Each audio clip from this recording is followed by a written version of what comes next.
Hi guys, welcome to a brand new video of IGCSE on fingertips. Today we are going to solve chemistry paper 2. Paper is 2-3. It is of May-June 2021 and paper is of 45 minutes. It's an MCQ type question. Let's get started. A gas is released at point P in apparatus shown. So this is point P, this is some kind of tube, right? And there is a universal indicator paper which is made damp. Which gas turns the damp universal indicator paper red most quickly? So when the universal indicator paper turns red, it means that the gas is acid or acidic, right? And it is asking most quickly. So the gas has to be the most acidic out of all four of them. Now ammonia is basic in nature, so that won't be your option. Chlorine will bleach the universal indicator paper, so not an option. Hydrogen chloride, it's an acid, it's a very strong acid, so it can turn it red. Sulfur dioxide, because it's damp, it may also turn red, but will not do it as quickly as hydrogen chloride. So our correct answer is option C. Let's look at question number 2. A 1 centimeter cube sample of substance X is taken. This is sample 1.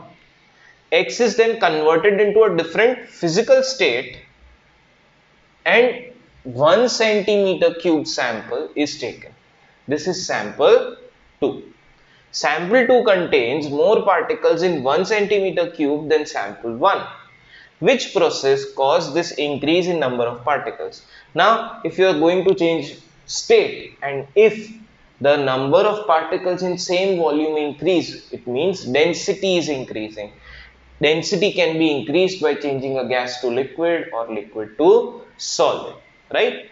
So which process caused this? A. Boiling of liquid? No. It will do the opposite. Condensation of gaseous X? Yes. Because we have only one correct answers in our options, we don't even need to look at option C or D. Question 3. Which statement about paper chromatography is correct? Option A. A solvent is needed to dissolve the paper. No, we don't dissolve the paper at all, right? Paper chromatography separates mixture of solvents. No, it separates mixture of solutes. The solvent should cover the baseline. No, it's okay if it's a little bit below, it will still get sucked up. The baseline should be drawn in pencil. Yes, because if it's drawn with a pen, the ink will separate. The ink color of the pen will separate. So it should be drawn with a pencil. Element X has 7 protons. Element Y has 8 more protons than X. Which statement about element Y is correct? Element Y will have one more shell compared to element X, right? Option A. Y has more shells than X. Yes, that is the correct answer. Option A. Okay. Let's go to question 5. Question 5. A covalent molecule Q contains only 6 shared electrons. What is Q? For this, we'll have to draw structures of all of the given options. Let's try. NH3, right? Then we have Cl2, bonding is like this. Then methane CH4, this is the bonding. And we have water H2O. So the bonding looks something like this. Now we have to understand that this dash means one electron being shared from each of the atom. So 3 dashes means 6 electrons shared here, right? 1 dash means 1 and 2 electrons shared here. 4 dashes mean 8 electrons being shared here and 2 dashes means 4 electrons being shared here. So our correct answer is option A. Question number 6. Which statement explains why metals are malleable? Because their lattice can actually slide over each other. Option A. The elements release electrons to become cations. No. The electrons are free to move. See, these two statements are correct, but they do not explain why they are malleable. So those are not your answers. C, the electrons and the cations are attracted to each other. It's a correct statement, but still it is not the reason why it explains. D, the layers of ion can slide over each other. So your correct answer is option D. Question number 7. Which statement about isotopes of same element is correct? Isotopes have different number of neutrons. Option A, they have different number of electrons. No. Option B, they have different number of neutrons. Yes, that is the correct option. Let's see question 8. The element silicon has the same structure as diamond. Which statement about silicon is correct? Now see, they are asking silicon has same structure as diamond. Diamond has a tetrahedral structure. So silicon will also have a tetrahedral structure. Every silicon atom is bonded to 3 other atoms only. Okay. Silicon has a high melting point. Silicon is a good conductor of electricity, or silicon is used as a lubricant. Now it will not be used as a lubricant because it is hard like diamond. It will not be a good conductor of electricity because it does not have free electrons. Now every silicon atom is bonded to 3 other atoms only. It cannot be said without looking at the exact structure.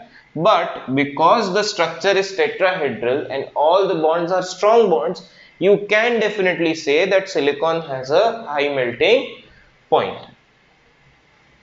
Question number 9.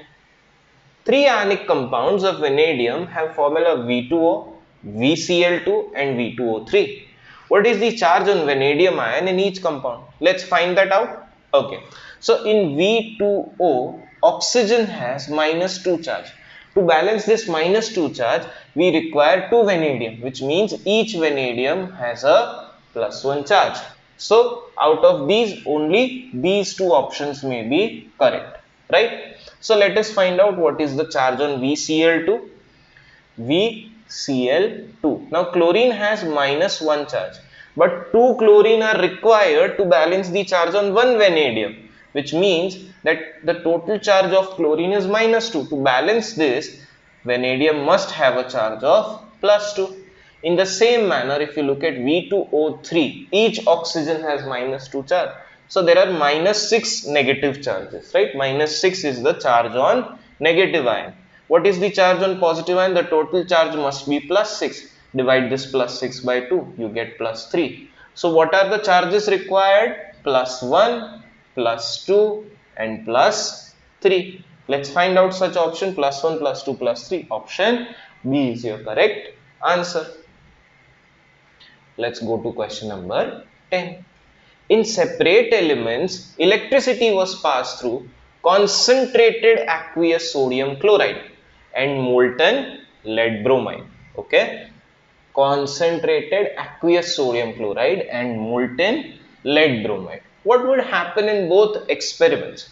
A halogen would be formed at anode. What is anode? Anode is the positive electrode, right? Anode is the positive electrode. At this electrode, only negative ions will be attracted. So what will be negative ions? Negative ions will be OH minus and Cl minus for this one, and Br minus for molten lead bromide, right? But because this is concentrated, Cl minus ions will be actually oxidized, right? They will be oxidized. Here bromine will be oxidized because that is the only negative ion. Both of them are halogens and therefore option A is correct. Halogen would be formed at anode in both the cases, right? Okay. Question 11. The equation for the decomposition of calcium carbonate is shown. CaCO3 plus CaO gives, CaCO3 on heating gives CaO plus CO2. What is the mass of calcium oxide produced when 10 gram of calcium carbonate is heated? We can simply cross multiply to find this out. But before that, we'll need the ratio in which all of these react or combine. So for that, we'll need the masses of each of them. Calcium has mass 40, carbon has mass 12 and oxygen has mass 16. 16 threes are 48, right? For calcium oxide, I'll write here. Again, calcium has same mass 40 and oxygen has mass 16. Here, carbon has mass 12 and oxygen has mass 16 to the 32. Let us quickly write the masses of all of them. 40 plus 12 plus 48 will give you 100 gram. 40 plus 16 will give you 56 gram and 12 plus 32 will give you 44 gram. Now you can use periodic table, right? It is given at the last page of your question paper. You can use it to calculate all this. Now what is the ratio? First let's read the question. What mass of calcium oxide is produced when only 10 gram of calcium carbonate is heated? So on 100 gram you get 56 gram of calcium oxide. On 10 gram you will get tenth of 56. Tenth of 56 is 56 by 10, which is 5.6 gram. So on using 10 gram of calcium oxide you will get 5.6 grams of, using 10 grams of calcium carbonate you will get 5.6 grams of calcium oxide. Such option is option C. So your correct answer is option C. Question 12.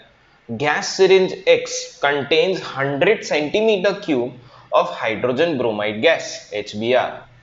Gas syringe Y contains 100 centimeter cube of carbon dioxide gas. The volume of each gas is measured at room temperature and pressure. Which statement is correct? The mass of HBr is less than the mass of CO2 gas. Now they are talking about masses, so let's just measure that. Now guys, see, HBr is 1 plus bromine. I think bromine, let's look at our periodic table. Okay, the mass of bromine is 80, right? Relative atomic mass. And carbon dioxide gas, we just calculated the mass of carbon dioxide gas is 44. This is 81. Right, each mole of bromine gas is going to measure 81 gram and each mole of carbon dioxide gas is going to measure 44 gram. Now even if equal volume of them are taken, right, at standard temperature and pressure, room temperature and pressure, the logic would still follow. HBr will be heavier compared to carbon dioxide, right? HBr is going to be heavier than carbon dioxide. So the mass of HBr is less than mass of CO2? No, that's incorrect. The number of molecules of HBr equals the number of molecules of CO2. Yes, that is an correct option. Why? Because both of them are measured at room temperature and pressure. Both of them are measured 100 centimeter cube, which means no matter what the mass, but the number of molecules, the number of particles are going to be same. That is what the Avogadro's law is, right? So this is the correct option. Okay, question 13. Which simple cell produces the most electrical energy? Now in this, right, the most electrical energy is produced by a cell that has the elements, the metals that are listed here, they must be furthest away in the reactivity series. Let us understand that which of them are furthest away. Magnesium and zinc compared with iron and zinc. No, iron and zinc are obviously closer than magnesium and zinc. So this will not be your option. Then you have magnesium and copper. Now see, copper is less reactive than zinc, correct? So even this goes out of the options. Even copper is less reactive. So the distance has increased even more. Iron and copper, no, they are very close to each other. Only one or two elements are between them. So this is also not your option. From the method of elimination, C is your correct option. You do not need to remember that what is the voltage created. Just need to apply logic that which of them are furthest away on the reactivity series. Okay. Let's go to question 14. When sulfur is heated, it undergoes a dash change as it melts. Further heating causes the sulfur to undergo a dash change and form sulfur dioxide. Melting is a physical change and sulfur dioxide formation is a chemical change. So let's find out, one physical and two should be chemical. So that is your option C. Okay. Question number 15. For statements about the effect of increasing temperature on a reaction are shown, the activation energy becomes lower. No, this is not possible, right? Even without looking, we can say the activation energy does not change. Particles move faster. Yes, they will move faster. There are more collisions between reacting particles per second. Yes, there are, because they have more kinetic energy and they are moving faster.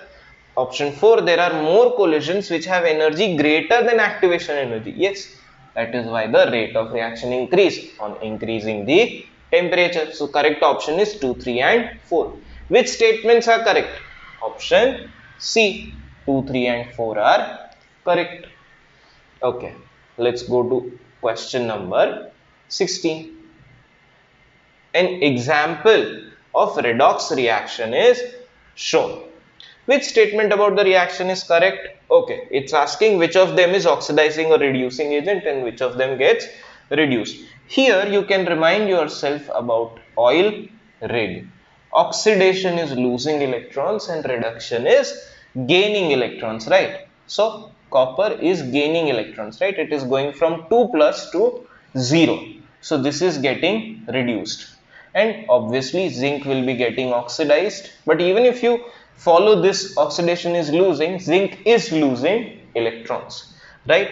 Because zinc is losing electrons, zinc is your reducing agent, right? It is getting oxidized, it is reducing something else, so it itself is a reducing agent, and your copper is getting reduced, so it is oxidizing agent. Now let's find out which description, which option matches our logic. Zinc is oxidizing agent. No, zinc is reducing agent. So only B, C and D are possible. Zinc is reducing agent and it oxidizes Cu2 plus. That is an incorrect statement. If it's a reducing agent, it must reduce the other reactant. So option B is your correct option. Question 17. The equation for decomposition of hydrogen iodide is shown. Some bond energies are shown. So HH bond, II bond and HI bond. What is the energy change for reaction? Now to find out the energy change for reaction, there are two ways in which you can do this. You can just remember that making bond releases energy and breaking bond, okay, this releases energy and breaking bond requires energy. Breaking bond will require energy, and when bonds are made, they will release some energy, right? So from this logic, let us quickly calculate. When two HI bonds are broken, 300 into 2, which is 600 kilojoules of energy is required per mole, right? Breaking bond requires energy. So 600 kilojoules of energy is required. Correct? Now HI bond is being made and only one HI bond is being made, and II bond is also being made, only one. So the total of this is 590 kilojoule, right? So 600 kilojoule of energy is required to break the bonds, but only 590 is released when the bonds of hydrogen and iodine are made, right? So what is the energy change for this reaction? Now you need to put in energy. How much you need to put in? From these two, I can say that I need to put in 10 kilojoules of energy. The energy needs to be given to this reaction, right? So when the reaction is endothermic, we are giving energy which is endothermic. In that case, the sign is positive. Our answer is 10 kilojoule.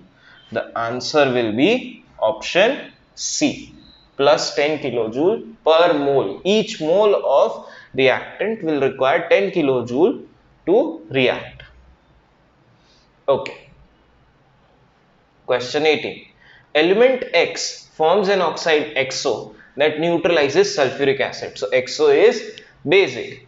Which row describes X and XO? Element X is going to be a metal, because only metal can form basic oxides and the nature of oxide XO is basic. So correct option is option B. Question 19. Oh, question 19. The aqueous solution of sodium sulfate and barium chloride are mixed. Okay, aqueous, barium sulfate is insoluble, so it will precipitate out. Sodium chloride is soluble. Which process is used to separate a sample of barium sulfate from the reaction mixture? It's an insoluble solid in a liquid. You can use filtration. So your correct answer is option B. Your correct answer is option B. Okay. Question 20. Information about element J is shown. Its atoms have 4 electrons in their outermost shell. Okay. It is a non-metal. Okay. Its oxide has a macromolecular structure. So from these two you can say it might be carbon. But if it has a macromolecular structure, we know SiO2 has a macromolecular structure. And because it has a macromolecular structure, it has a high melting point. So what is element J? Silicon. Answer C. Option C. Okay. Next question.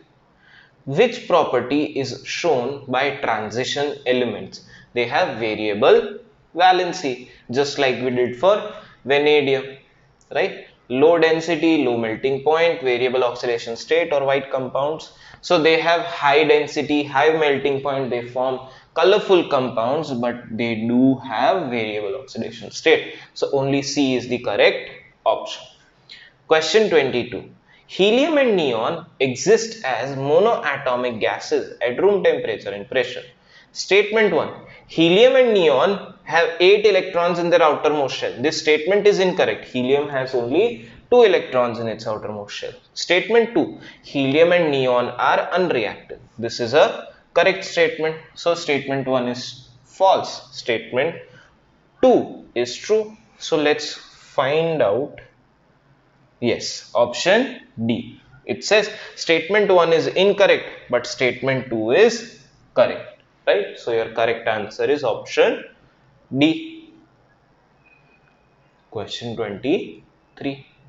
What are possible effects of an inadequate water supply during a drought?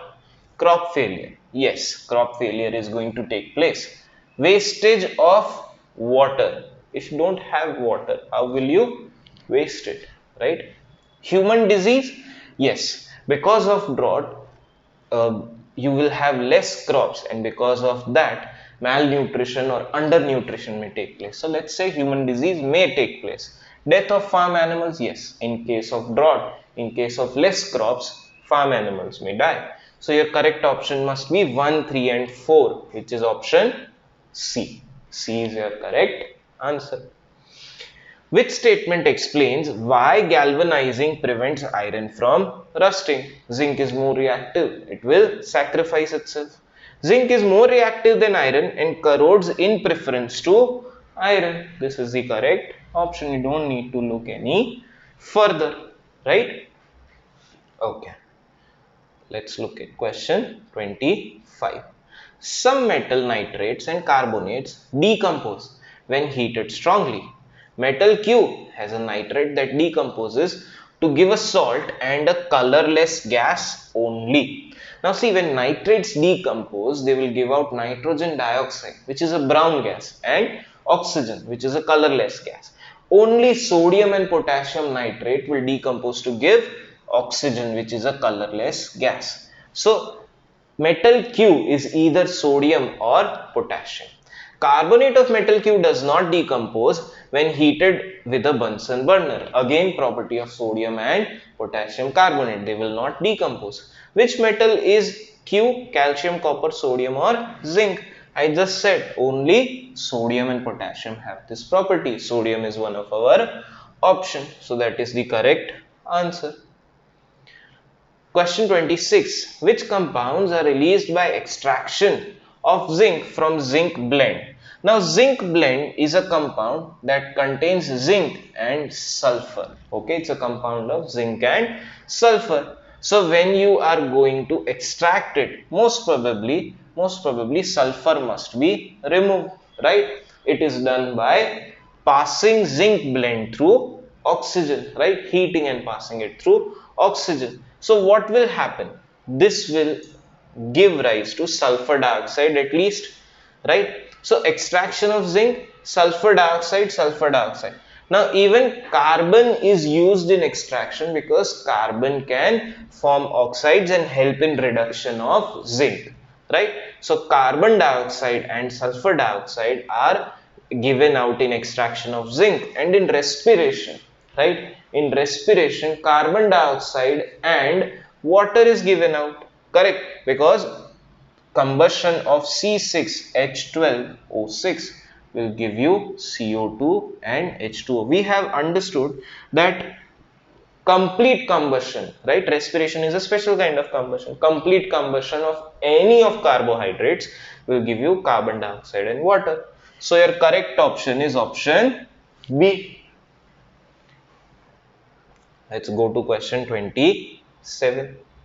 Which gas is an air pollutant that causes acid rain? Okay, argon, no, it's not a pollutant. Carbon monoxide is a pollutant, cannot cause acid rain. Methane is a greenhouse gas, not a pollutant. Nitrogen dioxide will mix with water to form nitric acid. So this causes acid rain. Okay. Question 28. Ammonia is made from nitrogen and hydrogen. The equation for the reaction is shown. N2 gas plus 3H2 gas gives 2NH3 gas. Forward reaction is exothermic. Which conditions give the greatest equilibrium yield of ammonia? Now normally what do? We have temperature 450 degrees Celsius and pressure as 200 atmospheres, right? But because the reaction is exothermic, any temperature above 450 will actually help the reverse reaction, not the forward reaction, right? So let us take the closest possible values from here. We have option B, 200 degrees Celsius and 150 atmospheric pressure, right? Because in this the pressure is not adequate, and in this the exothermic reaction will be suppressed and endothermic reaction will be encouraged, right? Question 29. Which reaction does not occur during the extraction of iron from hematite in a blast furnace? This reaction, C plus O2 gives CO2. Okay, it may occur because we are using coke as our supplier of heat. CO plus SiO2 gives CSiO3. This is happening because the purpose of calcium oxide is to remove SiO2, right? CO2 plus C will give carbon monoxide. This reaction also takes place. But iron does not again combine with oxygen to form iron oxide. Actually, the reverse is happening. Carbon is reducing iron to remove oxygen from it, right? So correct option is option D. Question 30. Which substance is used as a catalyst in manufacture of sulfuric acid by contact process? Vanadium 5 oxide. Option D, vanadium 5 oxide. This is a fact that we have understood, right? Question 31. Metal X is a good conductor of electricity and is used for electrical wiring. So metal X is probably copper. Metal Y is used to make an alloy which is resistant to corrosion and is used to make cutlery. So the alloy is steel, therefore metal Y will most probably be iron. Metal Z is light and strong and is used in manufacture of aircraft, aluminium. Let us see, do we have such options? Copper, iron, aluminium. Option B, copper, iron, aluminium, right? This is our correct answer. Question number 32. The formula of two compounds of manganese are MnO2 and KMnO4. In these two compounds, the oxidation state of potassium is +1 and the oxidation state of oxygen is -2. What are the oxidation states of manganese in each of the two compounds? So let us quickly calculate. So MnO2, right? Each oxygen has a state of minus 2. So 2 oxygen have a oxidation state of minus 4. To balance this, because this does not contain any charge, to balance this, manganese must have an oxidation state of plus 4. Let's talk about KMnO4. So in KMnO4, right? So there are 4 oxygens. So there is minus 8 charge. Let's say the charge on manganese is 8 and the charge on potassium is plus 1. We can write an equation that 1 plus x minus 8 is 0, because the total charge on this is also 0. So 1 minus 8 is minus 7. So x minus 7 is 0, or x is equal to 7. So in this the charge is plus 7, in this the charge is plus 4. Let us find an option which satisfies that. Plus 4 and plus 7. Option D. Option D is your correct answer. Question 33. Which statement about calcium carbonate is correct? It is made by thermal decomposition of limestone. No, limestone itself contains calcium carbonate. It is used to neutralize alkaline soils. No, it is itself basic, so it cannot neutralize alkaline soil. It is reactant in test of carbon dioxide. No, calcium hydroxide is a reactant in test of carbon dioxide. It is used to remove impurities in iron extraction. Yes, we just saw in one question that CaO, right? So this is CaCO3. In blast furnace, this will decompose to form CaO and CO2. This CO2 will react with more oxygen to form carbon monoxide, and this CaO will react with SiO2 to form calcium silicate, right? This will remove the slag. So yes, it is used to remove impurities in iron extraction. Okay, question 34. Ethanol is reacted with acidified potassium magnate. Which row describes the type of reaction and the type of organic compound formed? Okay, without even looking at options, ethanol when reacted with acidified potassium magnate is going to get oxidized. Oxidation of an alcohol makes an acid. Okay, so the type of reaction is oxidation and organic compound is carboxylic acid. So your answer is option A. Question 35. The diagrams show the structural formula of 4 compounds. Okay, these are the 4 compounds. Now because they look very similar, we are going to write down some indicative properties, some very proper properties that will differentiate all of them, right? So this is a carbon compound which has no double bonds. So it is an alkane, it's a saturated hydrocarbon. There are 1, 2, 3, 4 and 5 carbon, right? This has 1, 2, 3, 4, 5 and 6 carbon, but it has 1 double bond. So it is alkene, right? And it has 6 carbon. So 6-ene. Option 3. There are 1, 2, 3, 4 and 5 carbon, and none of them have double bonds with each other.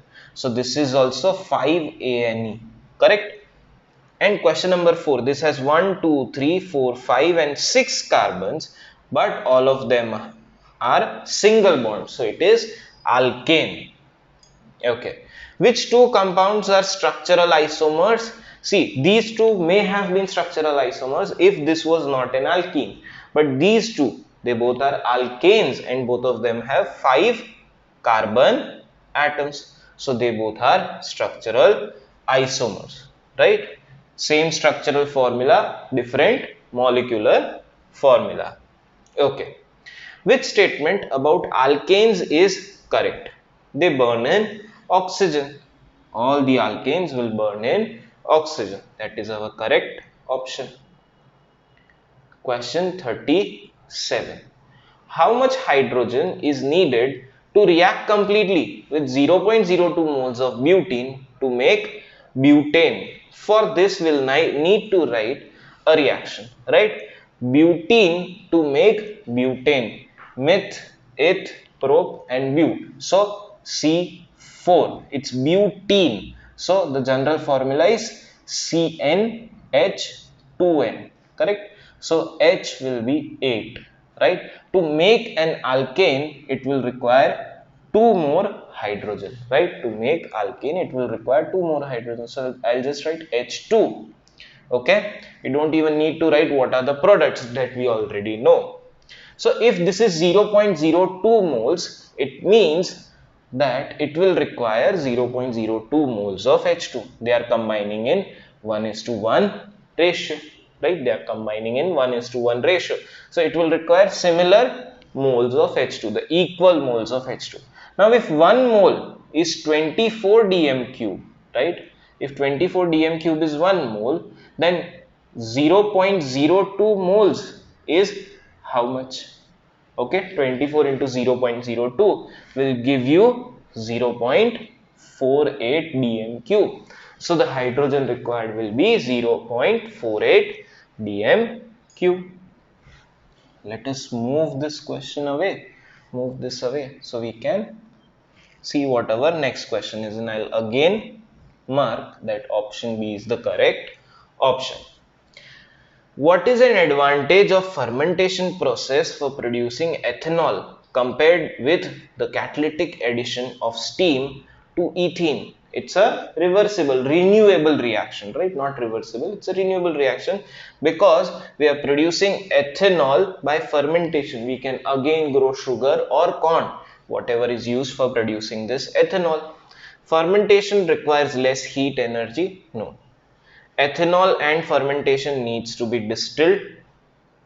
No. Raw materials for fermentation are non-renewable.